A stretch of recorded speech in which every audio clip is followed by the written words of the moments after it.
Foi. Então, boa noite, pessoal. A gente vai começar com a prática de meditação, tá? E a prática de meditação que a gente tá fazendo é a atenção plena às sensações, tá? E aí um detalhezinho que a gente tem conversado é que a gente tem colocado esse termo lúcida, né? Então, atenção plena lúcida às sensações, tá? Alguns professores, quando vieram para a América em geral, eles viram que o termo meditação estava sendo usado de uma forma muito genérica. Então, às vezes também vocês vão encontrar, por exemplo, o Trungpa Rinpoche ele dizendo meditation and awareness. Tá? Então, de uma maneira genérica, a gente traduziu awareness como lúcida, tá? Mas esse lúcida está relacionado ao termo original Rigpa. Eu sou um pouco chato nessas coisinhas, porque é como se a gente estivesse ensinando. Eu não estou dizendo que vocês são crianças, não é isso. Mas é como se a gente estivesse ensinando um ao outro a se comunicar. Então, imagina que a gente está ensinando uma criança a se comunicar, tá? Então, ou então, melhor exemplo. Imagina que eu sou de outro país. Então, por exemplo, imagina que eu falo, sei lá, eu falo espanhol, tá? E vocês não sabem espanhol. Então eu posso começar falando de qualquer jeito espanhol para vocês, ou posso começar a falar certas coisinhas que eu digo, olha, se tu prestar atenção nisso aqui, isso aqui vai te poupar tempo lá na frente, tá? Então essas coisinhas que eu estou falando, às vezes parece chato, ser chato falar isso, mas isso são fundamentos.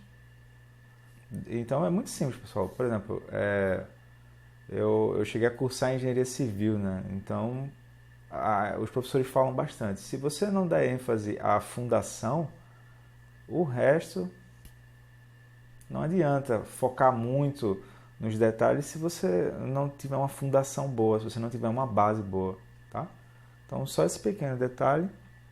Eu não vou encher o saco de vocês mais sobre isso e vou puxar aqui o nosso sino virtual, tá? Do Insight Timer, que é o aplicativo que eu costumo usar. Existem outros, mas eu gosto de usar o Insight Timer. Então, vamos lá. Então, peço para que a gente se posicione de uma maneira alerta, relaxada.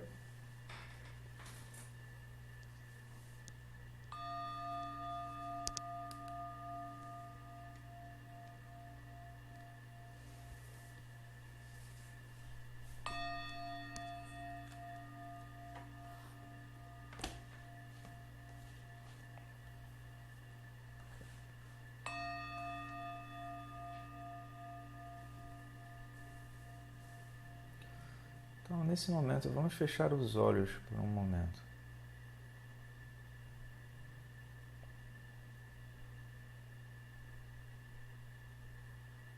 Na experiência bem direta, quando vocês inspirarem,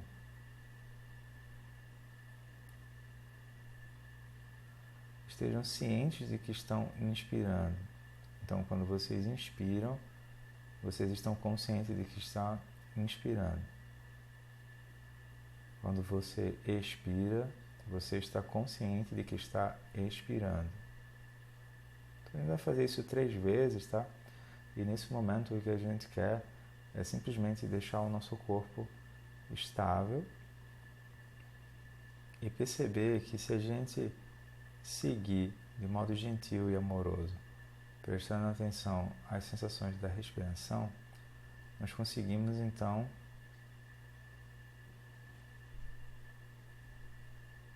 estar conscientes de que temos um corpo, por exemplo, e ver o corpo como corpo, tá?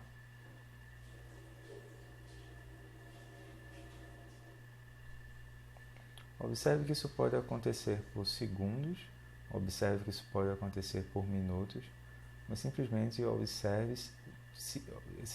observe durante esse processo.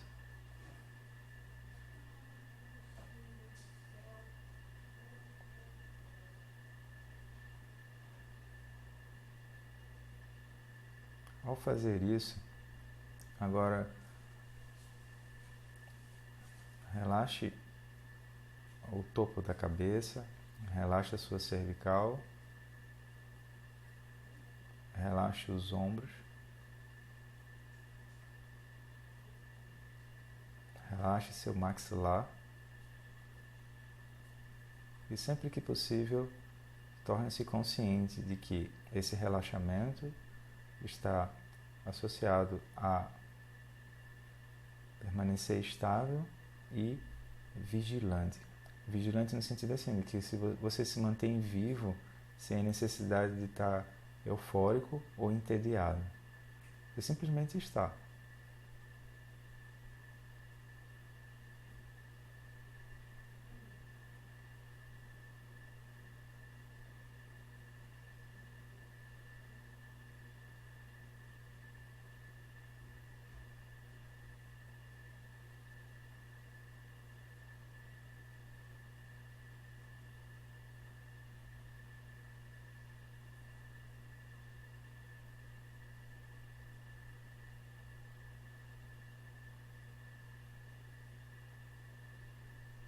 Então agora podemos seguir para a sessão onde temos a atenção plena lúcida das sensações ou sentimentos.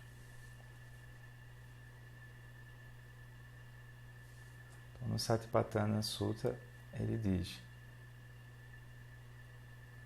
quando surge uma sensação prazerosa, um praticante compreende: eu sinto uma sensação prazerosa. Então a gente inspira e expira, e quantas vezes for possível manter nossa atenção à sensação como sensação, tá? A gente se dá conta disso. Quando surge uma sensação prazerosa, a gente simplesmente observa e diz: sensação prazerosa. Quando surge uma sensação dolorosa, o praticante então compreende: eu sinto uma sensação dolorosa.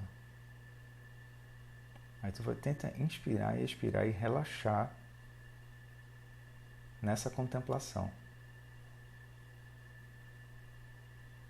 Então, durante a sua prática, nesse momento, quando surge uma sensação que não é nem prazerosa e nem dolorosa, o praticante compreende: eu sinto uma sensação que não é nem prazerosa e nem dolorosa.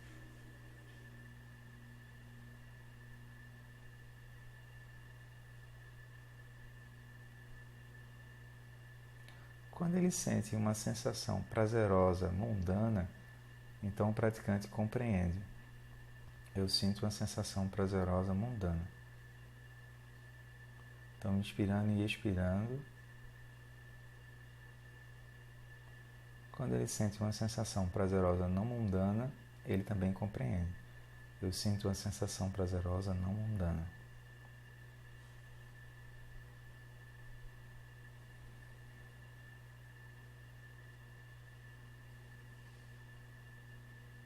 Do mesmo modo, se surgir uma sensação dolorosa mundana, simplesmente inspire e expire e esteja consciente, lúcido.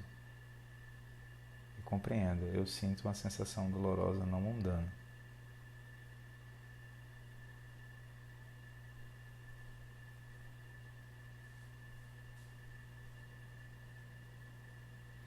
E assim você pode seguir.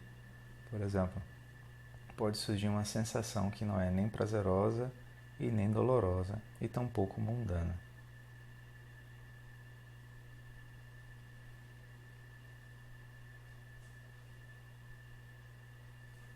Dessa forma, o praticante permanece contemplando as sensações como sensações internamente. Aí precisa ter uma pausa e se perguntar: o que seria contemplar as sensações como sensações internamente? Aí pausa, inspire e expire e solta o que surgir. Tá? Ou então ele permanece contemplando as sensações como sensações externamente. Então inspira e expira e solta. Ou então ele permanece contemplando as sensações como sensações, tanto interna quanto externamente.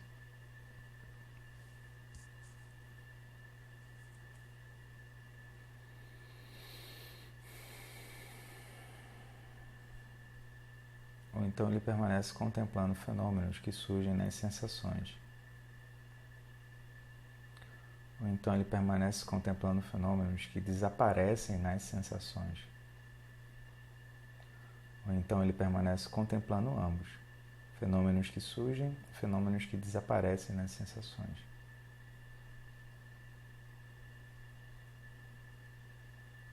Ou então a atenção plena de que existem sensações se estabelece. Isso aqui é importante. Ou seja, o ponto é essa consciência de estar consciente de que existem sensações acontecendo.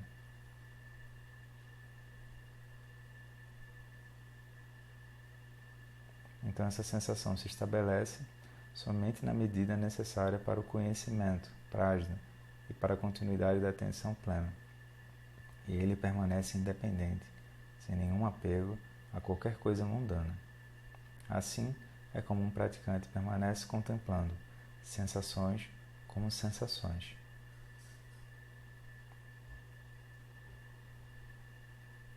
Então, nesse momento, o que surgir de sensação, seja ela agradável ou desagradável, apenas esteja consciente disso e você pode dizer para si mesmo sensação e contemplar a sensação como sensação.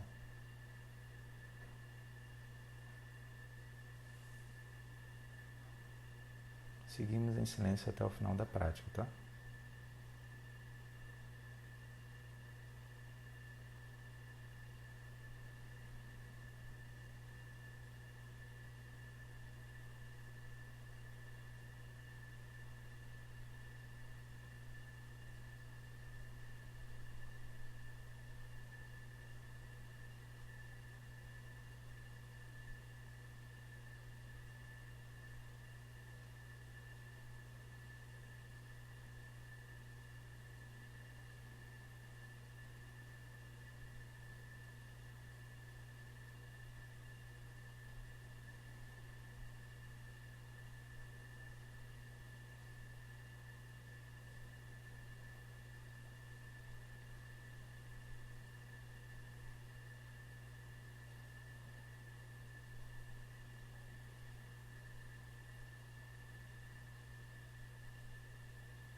Agora vá retornando devagar, sem a necessidade de agitação. Pelo contrário, se surgir alguma agitação, observe isso como sendo sensação, como sensação. Ou se surgir algum nível de preguiça, observe sensação como sensação. E vá movendo o seu corpo de acordo com aquilo que o corpo está pedindo. Eu vou dar 5 minutos de intervalo, então a gente volta às 20h30. Tá? A gente levantar, dar uma andada na casa, beber uma água aí no sanitário. Se possível, não mexam em celular, não interajam com ninguém e permaneçam contemplando o que surgir como sensação, como sensação. Por exemplo, se vocês forem lavar as mãos, aí pode ser que a água esteja gelada. Aí tu contempla. Em vez de entrar na história, água gelada, blá blá blá, tu, sensação como sensação. Aí relaxa. Tem que lembrar de contemplar e relaxar. Contemplar e relaxar. Essa é a brincadeira. Então vão lá que a gente volta às 20h30, tá?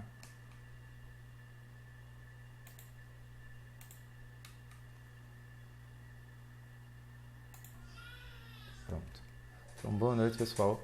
Hoje nós vamos ter alguns efeitos especiais aí, acho que vocês estão ouvindo.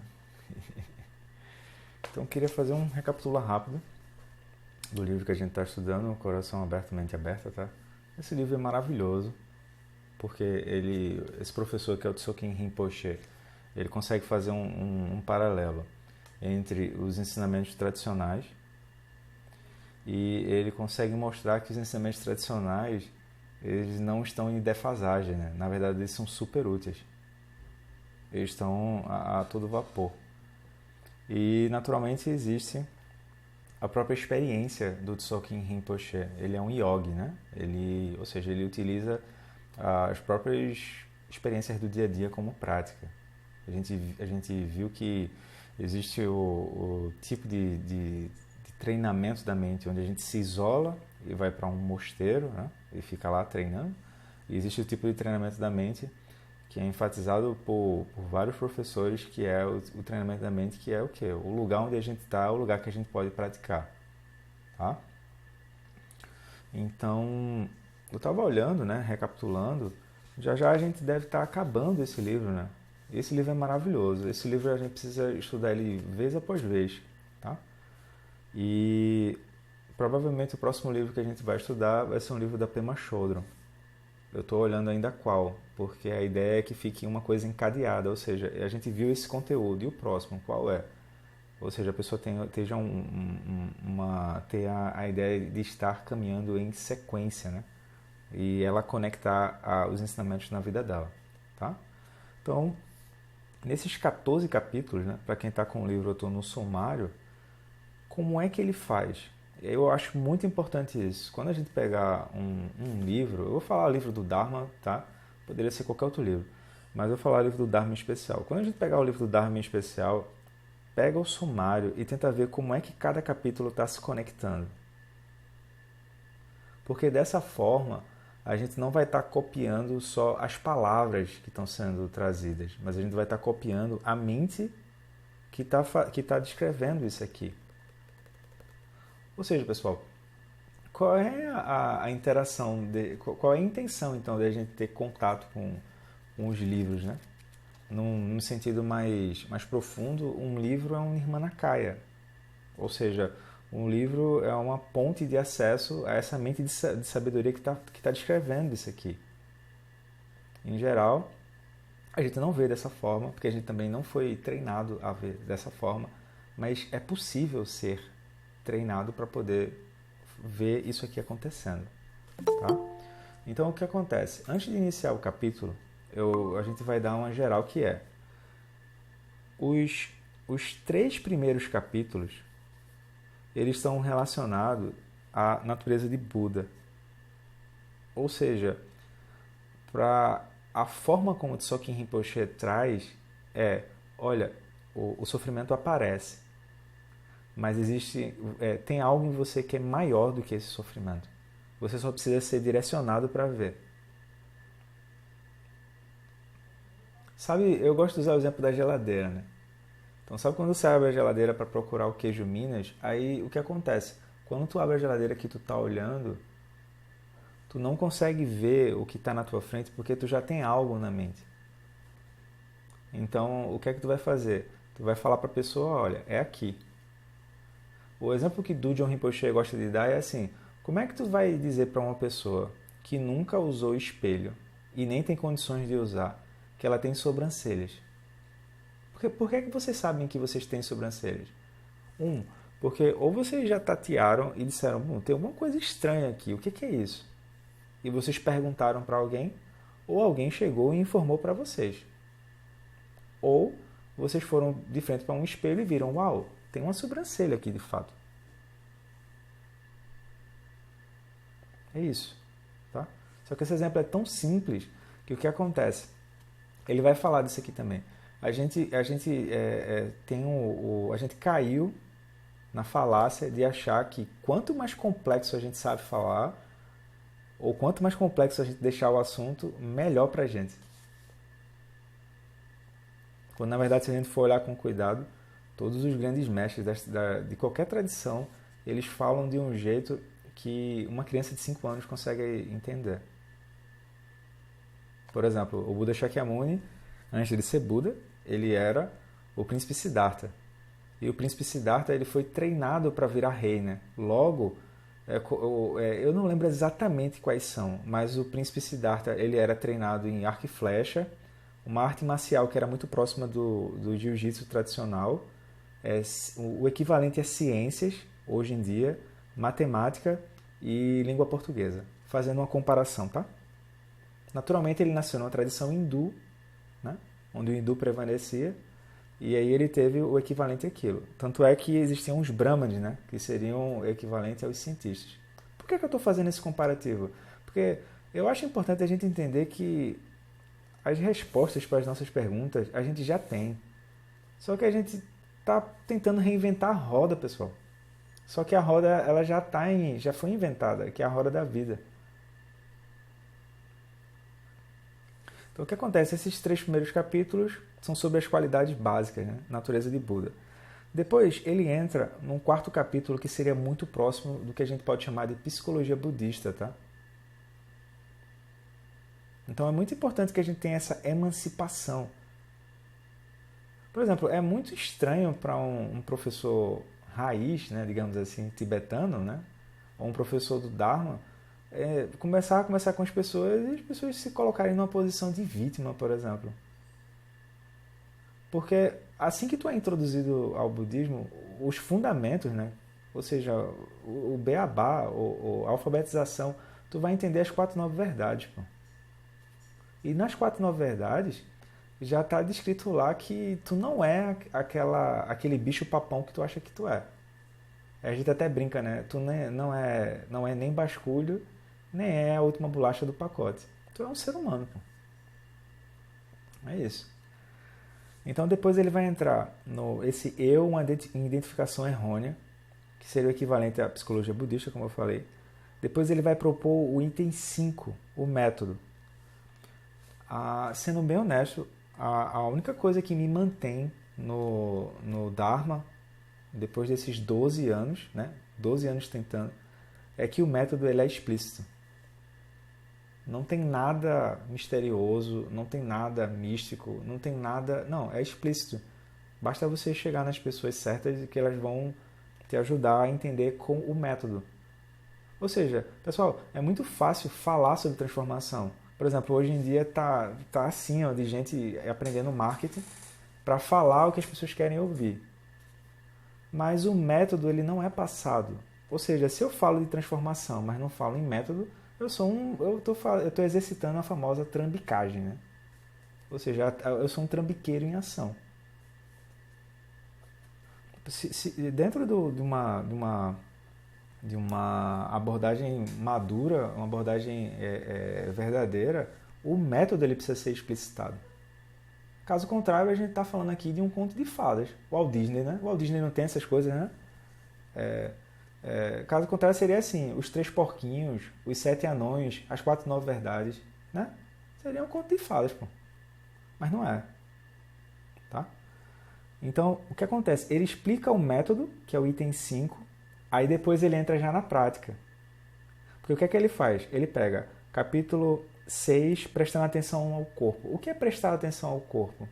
É fazer a prática de atenção plena ao corpo. O corpo físico.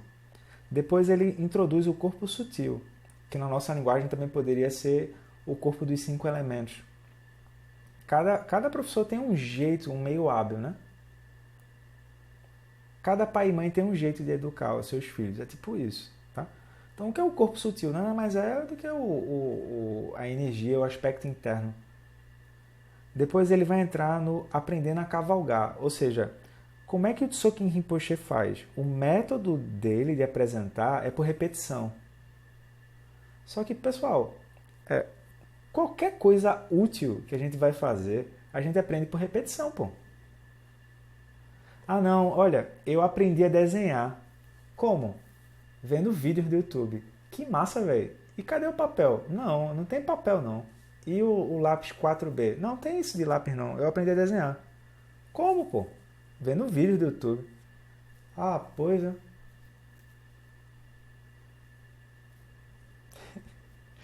Eu aprendi a andar de bicicleta. Como? Não, vendo vídeos no YouTube. Eu fiz até curso lá na Google. Legal, velho. E qual foi a bicicleta que tu pedalou? Não, tu não tá me entendendo. Você não está me entendendo. Aí pronto, já perdeu a discussão, né? Aí eu aprendi a pedalar vendo vídeos. Que legal. Eu aprendi a fazer macarronada. que massa. Qual é o gosto? Bom, eu não sei. Eu sei que eu ganhei um certificado de fazer macarronada, né? E eu não sei botar. Eu nunca coloquei água na panela, nunca me queimei, nunca escolhi o molho e por aí vai. Tem uma coisa muito estranha nisso, né? Então, por isso que ele apresenta o método, depois prestando atenção ao corpo, depois corpo sutil, depois aprendendo a cavalgar. Ou seja, o método dele sempre apresenta alguma coisa que é aquilo que ele aprendeu dentro do treinamento da mente. Esse treinamento da mente, a pessoa não precisa ser budista para praticar. A única coisa que a pessoa precisa ser um ser humano para praticar. Eu gosto de enfatizar isso, tá? Porque às vezes pode parecer aqui, com as brincadeiras que eu faço, que eu estou levantando a bandeira do movimento dos budistas pelo Brasil. Eu não levanto bandeira para nada. Eu só acho que isso aqui é verdadeiro e dentro do meu entendimento eu estou tentando passar isso para vocês. Tá? Então o que acontece? Aprendendo a cavalgar. Aí ele volta de novo. Como é que ele faz para voltar? Ele volta o capítulo do corpo sutil e do corpo, só que agora com mais exemplos. Então esse é o método dele, tá? Por isso que às vezes você tem a sensação de que ele está sendo repetitivo. Mas não é, é o método dele apresentar. Hoje a gente vai entrar no limite de velocidade interno, que seria o quê?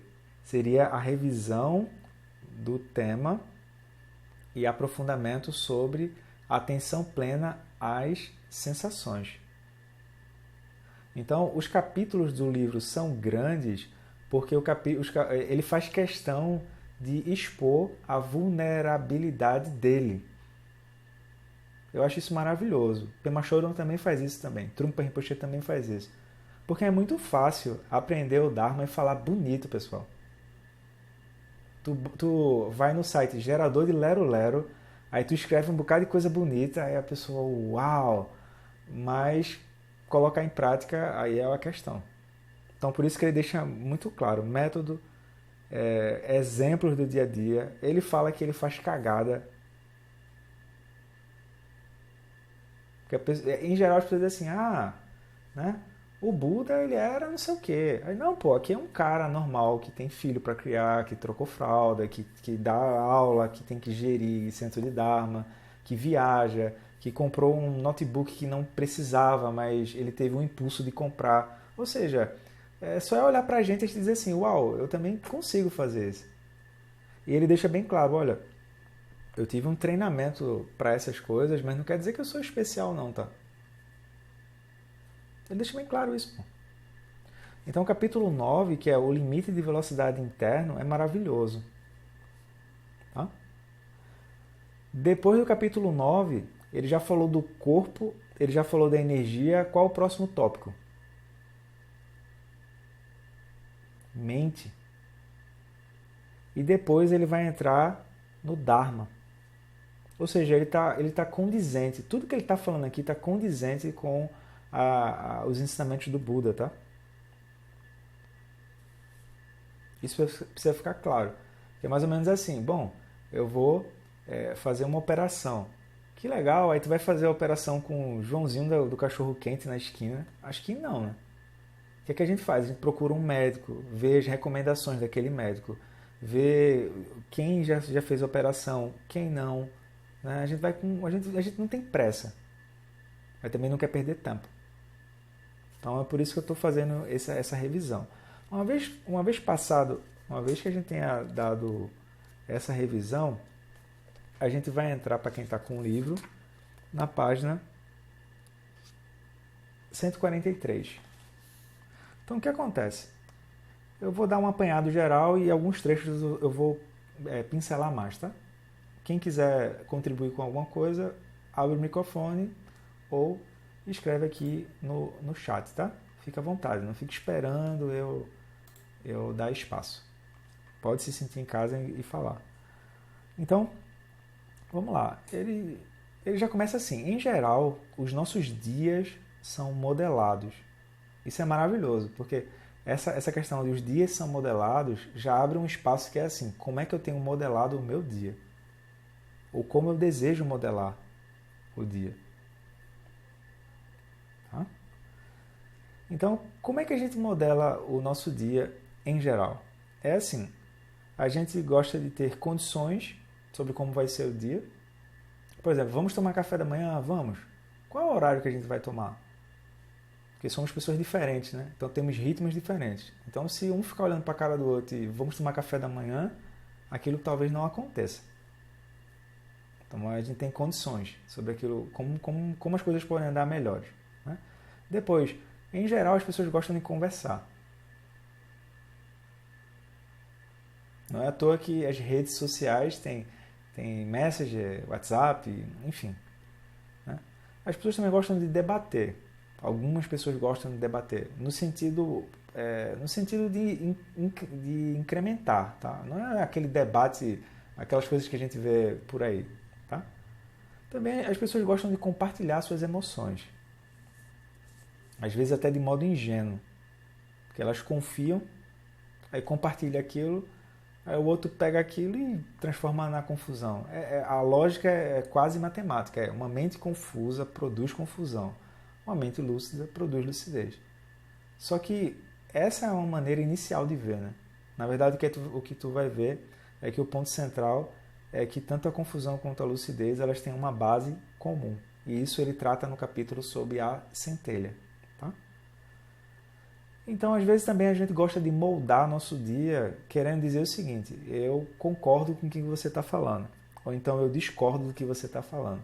Sobre essa parte do concordar e discordar, tem um livro chamado Diálogos, do David Bohm, que é um físico.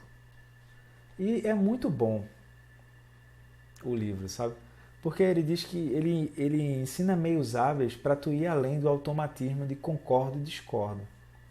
Porque concordo e discordo parece mais que eu quero dar a minha opinião, e a minha opinião é a minha opinião, e papapá, e aí você já viu, né? Mas nesse livro eu lembro, assim, eu tive esse livro e depois me desfiz. Ele mostra vários meios hábeis, assim. E o primeiro é a gente olhar para o outro, vendo que o outro é diferente mesmo, e porque o outro é diferente é que a gente pode aprender com ele. Aí vale a pena dar uma estudada nesse livro, sabe? Tem vários meios hábeis sobre como lidar, principalmente quem trabalha com grupos, com pessoas. Tá? Depois ele brinca assim o autor, né? Ele diz que de vez em quando alguém parece ser um pouco mais velho antes do tempo. Assim. A pessoa nasceu com Sol em Capricórnio, né? A pessoa parece que é um pouco mais velho, né? Antes do tempo, assim. Né?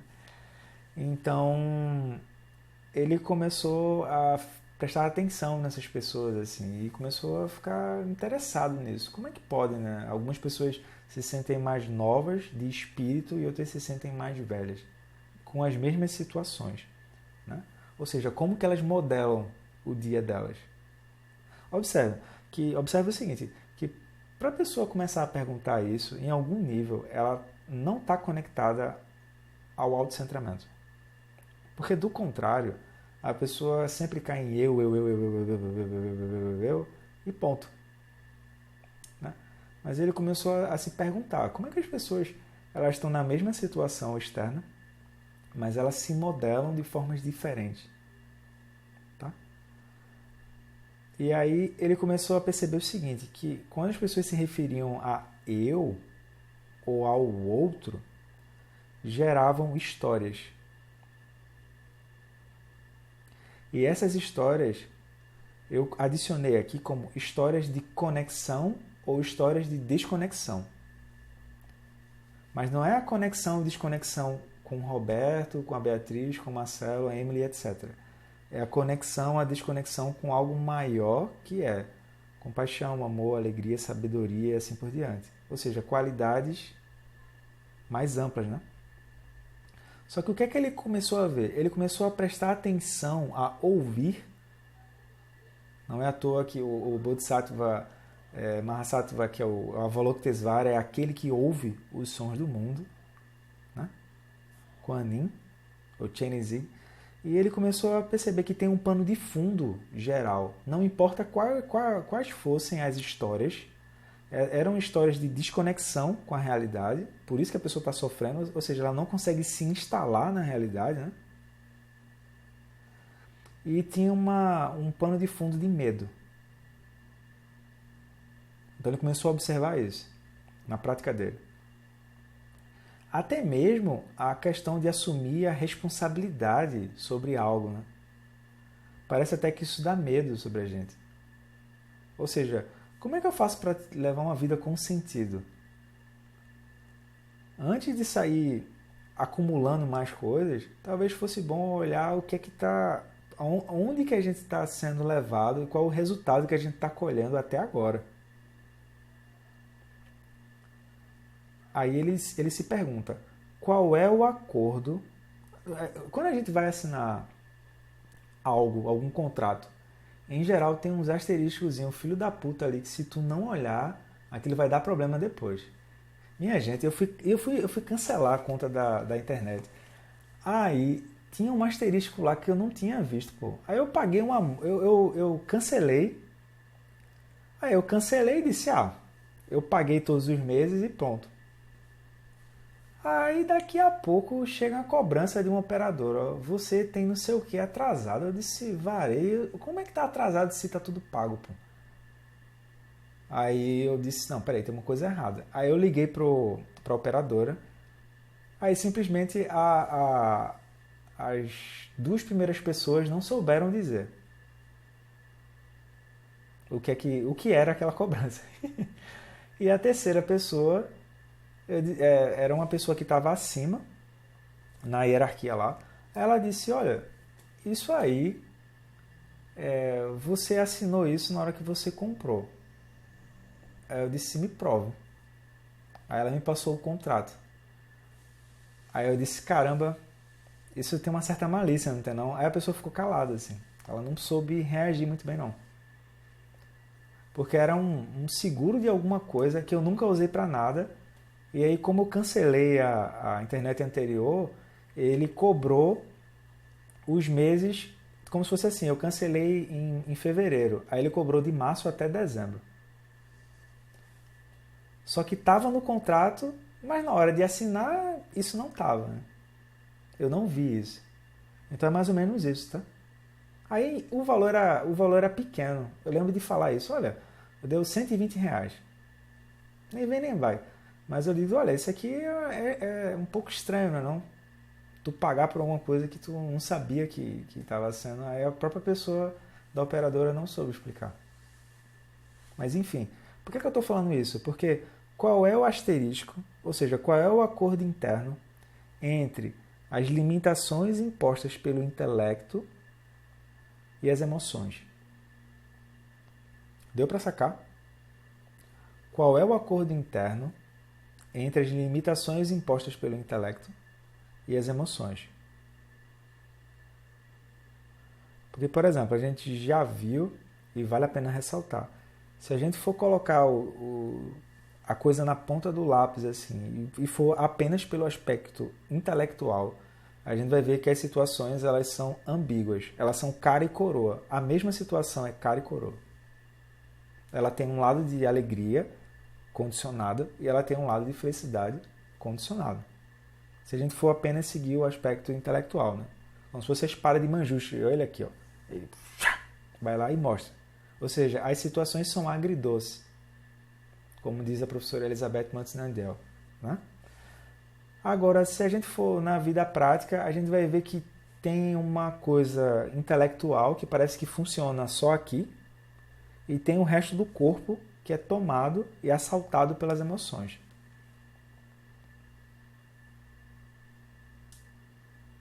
Em geral, as emoções, eu vou generalizar, tá, para poder seguir aqui. Elas podem ser uma coisa explosiva ou uma coisa implosiva. Que é aquela coisa, a sensação de, não, eu estou aguentando aqui tudo calado. Pois é, mas isso não está te levando para lugar nenhum, né? Está te implodindo. Pensa num prédio, né? Pensa na pessoa como se fosse um prédio. Aí pensa nas emoções ali, né? Então, até que ponto essa gangorra entre o aspecto intelectual e o aspecto emocional ela molda os padrões internos que definem a nossa qualidade de experiência. Esse termo de qualidade de experiência ele é muito bom, porque em geral a gente está buscando coisas que têm uma qualidade melhor, né? É natural, nossa. Então, qual é a qualidade da nossa experiência? Então, para a gente chegar nesse ponto, a gente precisa usar da meditação. Então, quando a gente faz inspirando e expirando, o praticante se mantém atento à sensação como sensação, é observar essa qualidade da experiência. Por exemplo, se eu estiver muito fixado ao aspecto discursivo, eu não consigo ver qual é a emoção por trás que eu estou sustentando.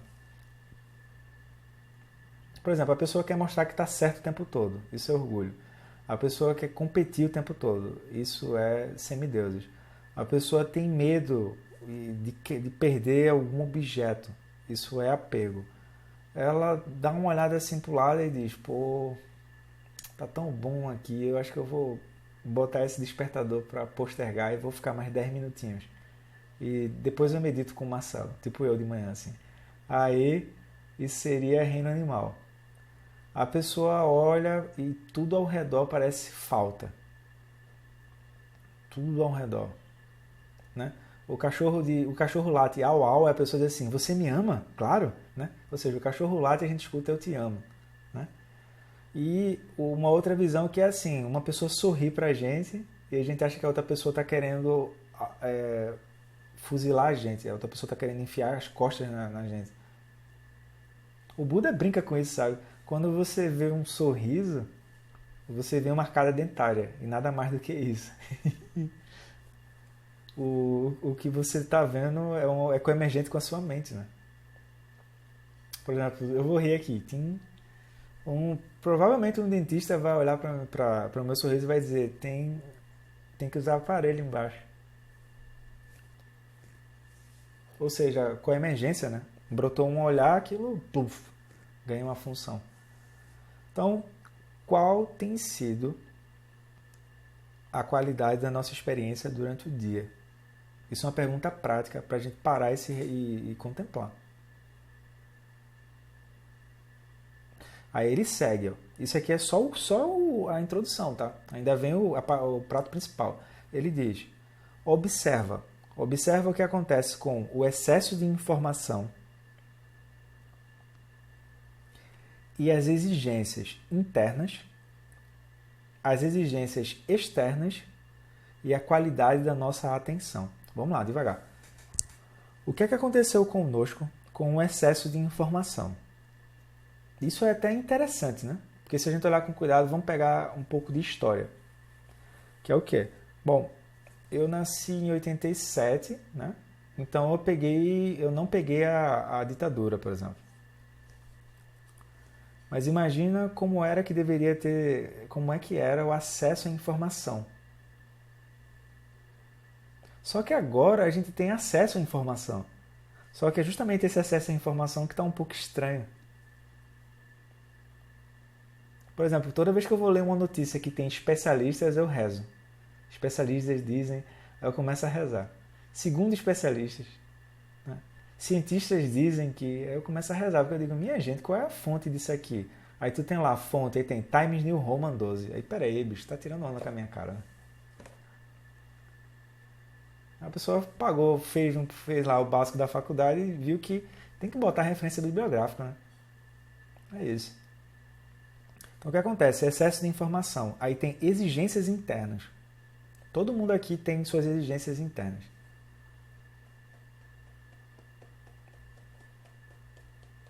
Feito eu falei, eu lembro que no começo, pra mim, na verdade com qualquer coisa, sabe gente? Assim, eu não me considero, sendo bem aberto aqui, eu não me considero uma pessoa inteligente, por exemplo. É sério. Só que eu considero que eu sou uma pessoa que eu digo assim, é pra fazer o quê? Aí eu fico fazendo aquela mesma coisa várias vezes. Então, por repetição, eu aprendo aquilo. Mas eu já estudei com outras pessoas e, assim, o professor está dando uma coisa no ar, a pessoa pega o assunto no ar. Eu não consigo fazer isso. Eu preciso anotar, aí eu estudo de novo, aí eu vou pro livro, aí volto. Aí eu tenho um tempo de aprendizado lento. Mas uma vez que eu aprendo, eu não perco. Não tô me vangloriando, não. Tô dizendo assim, pelo que eu me conheço, é assim. Só que o que acontece? Eu olhava pro lado e dizia, porra, como é que essa pessoa consegue aprender tão rápido?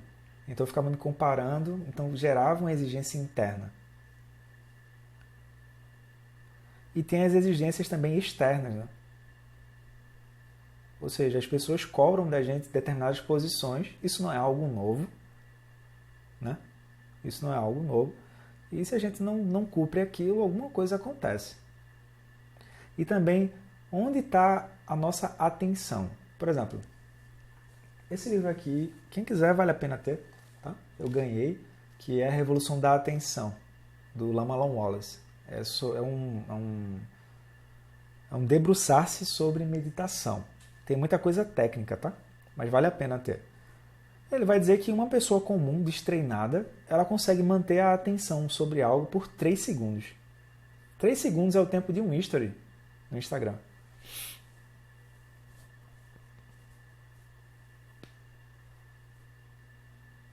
Então, o que acontece? A gente vai hoje deitar na cama com o nosso companheiro, a nossa companheira, e vai dizer, misericórdia,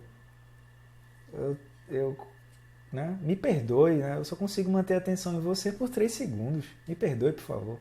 Né? Eu estou tentando fazer o melhor que eu posso. É isso. Aí, o que acontece? Ele vai começar a fazer esse paralelo. Ó.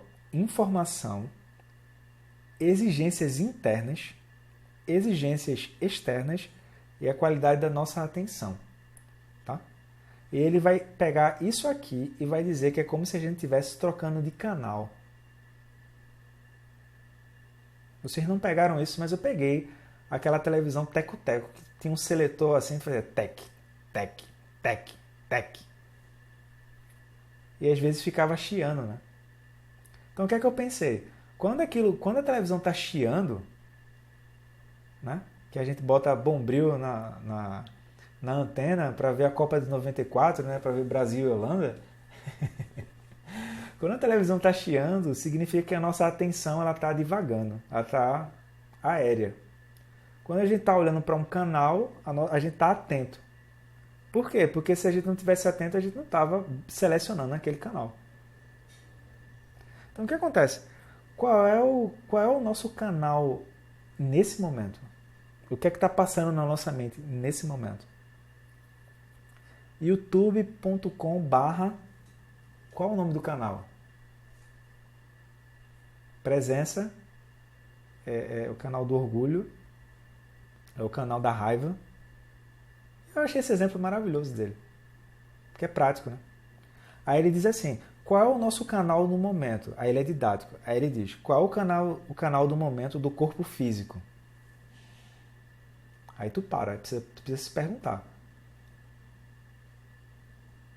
Teve uma vez, minha mãe era enfermeira. Ela já faleceu. Ela era enfermeira do hospital psiquiátrico lá em Recife, que é o Ulisses Pernambucano, o famoso hospital da Tamarineira.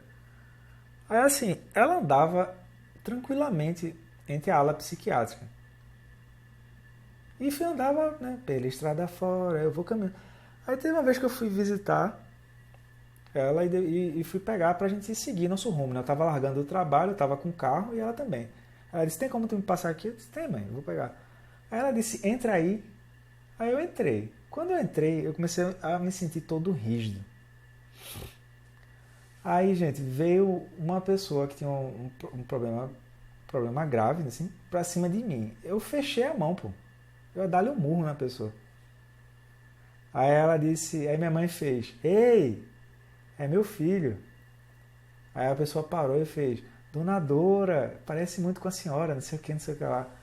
Aí eu disse, mãe, eu tava aqui todo tenso aqui, todo já com a mão fechada, porque veio uma pessoa correndo na sua direção, tu faz o quê? Eu não planejei isso, pô. Ou seja, qual é o canal do momento? Medo. Se a gente recuar das histórias, a gente consegue ter uma precisão tão grande no refinamento da nossa atenção que a informação que chegar, tu consegue filtrar com calma. A exigência interna, ela vai ser atenuada. A exigência externa também. E aí tu escolhe qual é o canal que tu quer se comunicar. Então, ó, corpo físico tenso.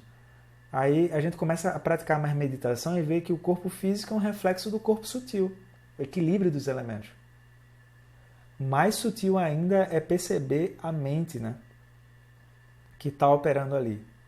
E nesse momento, o que é que a gente quer fazer? A gente quer praticar meditação para perceber que tem um nível de equilíbrio lá, tem um nível de atenção. Daqui a pouco a gente perde. E a gente vai fazendo essa transição entre equilíbrio e desequilíbrio. Não tem como fazer isso do dia para a noite, pessoal. Não tem, tá? O que tem é um processo. Todo dia vai ter uma nova descoberta. Então, por exemplo, ele até brinca, né? Isso aqui é o Lama Alan Wallace que traz, que ele diz assim, olha, quando uma pessoa se define multitarefa, e isso é uma coisa que é muito enfatizada na nossa sociedade de fazer coisas, na verdade, ela está dizendo o quê? Prazer. Meu nome é João Biruta da Silva. Eu não sei se isso é uma coisa nacional, mas sabe aqueles bonecos que fica na BR, assim, o nome daquilo é João Biruta. Tem em todo lugar João Biruta? Eu não sei. Que é o quê? Para onde o vento kármico se movimentar, a pessoa está se movimentando. Ou seja, em vez dela achar que ela está direcionando a vida dela e está vivendo uma vida de fato que vale a pena ser vivida, ela simplesmente está à mercê dos padrões.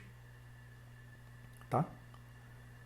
Aí tem uma outra nuance que o Tsoken Rinpoche traz, que é o seguinte, olha. Ao mesmo tempo, é justamente com essa mente do João Biruta que a gente pode observar que as emoções são voláteis.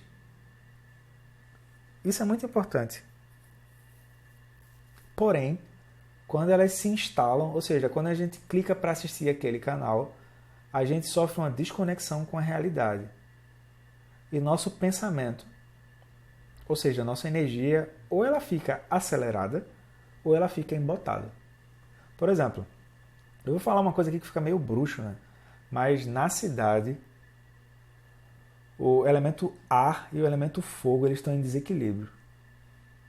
Então, para você se sentir vivo, você precisa ter informação, precisa dar opinião sobre tudo, ou você precisa estar fazendo coisas novas o tempo todo. Aí tu diz para a pessoa, olha para o céu. Aí a pessoa diz, que papo furado, vai não sei o que, essa meditação tá... Enfim, você vai sofrer bullying. Aí eu disse, olha, Longchenpa, ele orientava as pessoas no meio de onde elas estivessem, elas olhassem para o céu e ver o que acontece com a mente delas. Vai te catar, tu e esse Longchenpa, não enche o saco, eu tenho um relatório para entregar, eu tenho não sei o que, eu tenho não sei o que lá. Tá bom. É isso, né? Não deu. Aí fica aquela cara do Kiko assim, não deu. Então o que acontece? Ele vai trazer uma provocação. Ele diz assim, qual é o nosso limite interno de velocidade? Porque ele vai fazer uma comparação como se a gente tivesse sempre em excesso de velocidade. Aí ele diz, entender o limite interno de velocidade é concluir as tarefas que precisamos concluir, mas sem receber uma multa por excesso de velocidade mental, emocional ou física. O que é que vocês acham, na experiência de vocês, que seria uma multa por excesso de velocidade mental, emocional ou física? Escolhem uma, tá? Mental, emocional, física. E aí vocês dizem, eu acho que a multa é isso. Uma multa grave para o físico pode ser uma doença, por exemplo. Perfeito. Bia, Marcelo, Emily, querem contribuir alguma coisa? Eu também pensei na doença, mas uma tensão no corpo, por exemplo, alguma coisa. Perfeito. Perfeito. Então, ele vai dar uma experiência dele. O Tsoken Rinpoche diz que ele foi convidado a pegar um trabalho que nada mais nada menos era compilar todos os ensinamentos possíveis da linhagem dele, ou seja, da escola dele. É mais ou menos... tinha uma coisa, eu não lembro bem, me ajudem aí, que era uma coisa que era estado da arte, né? Então você vai lá e, sei lá, você vai fazer tudo que já foi publicado na matéria de história. História é uma matéria boa de se estudar. Né? Se for química, mais ou menos, aí química não. Química só o Breaking Bad que é bom. Né? Agora a pessoa vai lá compilar tudo que já foi produzido em história. É mais ou menos isso, tá? Aí o que é que aconteceu? Ele começou a sair da casa dele para o trabalho e ele gastava 45 minutos de trânsito. Minha gente, 45 minutos de trânsito é nada, pô. Eu lembro quando eu morava em Olinda que eu ia para Recife trabalhar, eu gastava pelo menos 1 hora de carro. De carro. Quando o trânsito estava mais ou menos, era 40 minutos. Tu gasta quanto, Marcelão? Meia hora, uns 40 minutos. Era O 40 horário que minutos. eu vou não é um horário de pico. Ah, boa. Eu ia no horário de pico. Aí tu só passa até a segunda marcha, né? Conseguiram ajeitar os sinais de Olinda, porque tu passa no primeiro sinal verde, aí o segundo tá vermelho. Pô, como assim, pô? Não são sincronizados. Em Boa Viagem tem, né? Tu pega um sinal verde e todos os outros são verdes. Em Olinda eu não sei como é que tá. Então o que acontece? Ele começou a perceber que ele começou a trabalhar nesse novo emprego e ele gastava 45 minutos de trânsito. Aí ele começou a perceber uma tal de estresse. Não sei se vocês já passaram por isso, assim. Vocês são iluminados, né? Grandes yogis. Ele começou a se sentir estressado, pô. Eu achei isso maravilhoso, né? Ele é um professor de meditação, mas ele se estressou. Maravilhoso, né?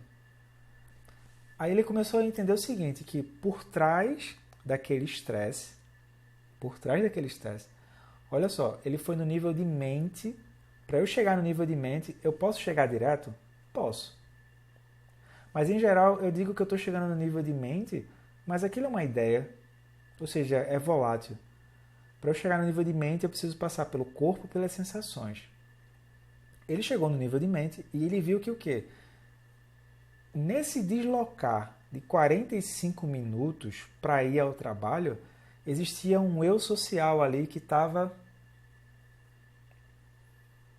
né? Ou seja, eu vou revisar o que seria esse eu social, que é o quê? Ele começou a perceber que tinha um ruídozinho interno, que era o quê? Querendo concluir o projeto o quanto antes, mas não era só para preservar os ensinamentos. Era porque ele queria causar uma boa impressão para o mestre dele. Olha lá, o eu social, né? O eu social é assim, o que é que os outros vão achar de mim? Depois ele começou a entender que por trás do eu social tem o eu precioso, né? Ou seja, eu até coloquei aqui como analogia de uma cebola. Ou seja, a gente fala em cebola. Mas se você descascar camada por camada, e agora? Onde é que está a cebola? Isso é o eu. Então ele viu que o quê? O que é que o eu precioso quer? Ele quer terminar o projeto para receber uma gratificação especial, né? Ele quer se sentir especial com isso. Aí ele começou a perceber isso. Nesse projeto, tá? Então, observa. Primeiro ele entendeu numa linguagem que todo mundo entende, que é estresse. Só que na perspectiva budista, o estresse não é uma condição natural. O estresse significa que você está passando do seu limite em qualquer situação. Então vale a pena a gente estudar um pouco a normose, né, do Pierre Weil, mas isso é um outro tema, depois a gente pode falar sobre isso. Então o que acontece?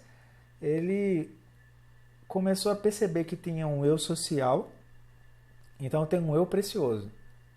Quando tem um eu precioso, tem o quê? Tem o eu aqui e o outro lá como sendo sólido.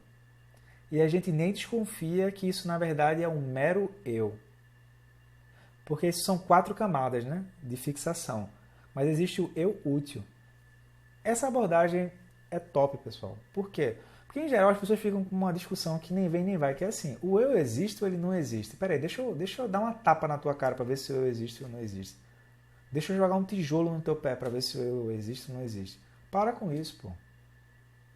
Não é sobre isso que a gente quer falar. A gente quer pegar, olhar para dentro e perceber que tem um eu que diz assim, como é que eu posso ajudar? E todo mundo é capaz de fazer isso. E quando a gente se perde desse eu útil, aí a merda acontece. A gente quer entender como é que a gente se perde, então. Tá? Então, ó, eu social, eu precioso. Eu social, o que é que os outros vão achar? Os outros, né? Eu precioso, o que é que eu estou esperando, né? venha, né? Eu e o outro sólido, né? E depois o mero eu. Esse eu social e o eu precioso a gente consegue ver. Os outros dois ainda vai precisar de prática de meditação e prajna paramita. Mas é possível ultrapassar. Ou seja, quais são os sintomas que ele chama de sintomas de preciosismo? Ou seja, a gente parou. Aí a gente diz assim, vai surgir uma história, né? Eu isso, eu aquilo, eu isso, eu aquilo, eu.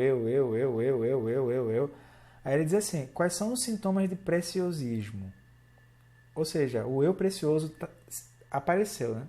O que é que a gente vai fazer? A gente não vai bater nele. A gente não luta contra ele. A gente simplesmente observa ele e tenta entender que ele é volátil. Só que quanto mais a gente tentar lutar, pior. Então, sintomas de preciosismo. Isso é ele que diz, tá? Eu não achei isso muito bom, assim, preciosismo, mas tudo bem. Primeiro, sentir-se sobrecarregado o tempo todo. Depois, a atividade que a gente está fazendo, seja ela qual for, começa a invadir outras dimensões de relacionamento. Por exemplo, não sei se vocês já viram, a gente vai jantar, vai almoçar, vai fazer qualquer outra coisa que não seja o trabalho, por exemplo. Daqui a pouco a pessoa se vê raciocinando, resolvendo coisas do trabalho. Ou então a pessoa vai dormir, ela não consegue dormir direito porque ela já está imaginando o que vai acontecer no outro dia no trabalho. Estou falando trabalho, mas poderia ser qualquer outra coisa, tá? Aí ele diz, quando esse eu precioso começou a surgir, ele deixou de dedicar tempo à família dele. Ou seja, é um cara rochedo esse cara, né? Rochedo é uma coisa muito boa em Pernambuco, pessoal. Né? Rochedo. Então, o Dzogchen Rinpoche é um cara rochedo, porque ele disse assim, porra, se eu não estou tendo tempo nem para me dedicar à minha família, né? De que está adiantando esse trabalho que ele está fazendo? E eu achei muito corajoso da parte dele falar isso. Porque é simples, pô, ele estava compilando todos os ensinamentos da linhagem dele, pô. Mas ele diz, eu estava começando a perder tempo com a minha família. Eu estou fisicamente com a minha família, mas eu não consigo olhar.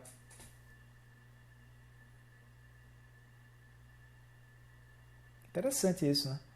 Ou seja, ele elegeu quais são as prioridades dele. Mas mesmo assim, aquilo foi tomado. Né?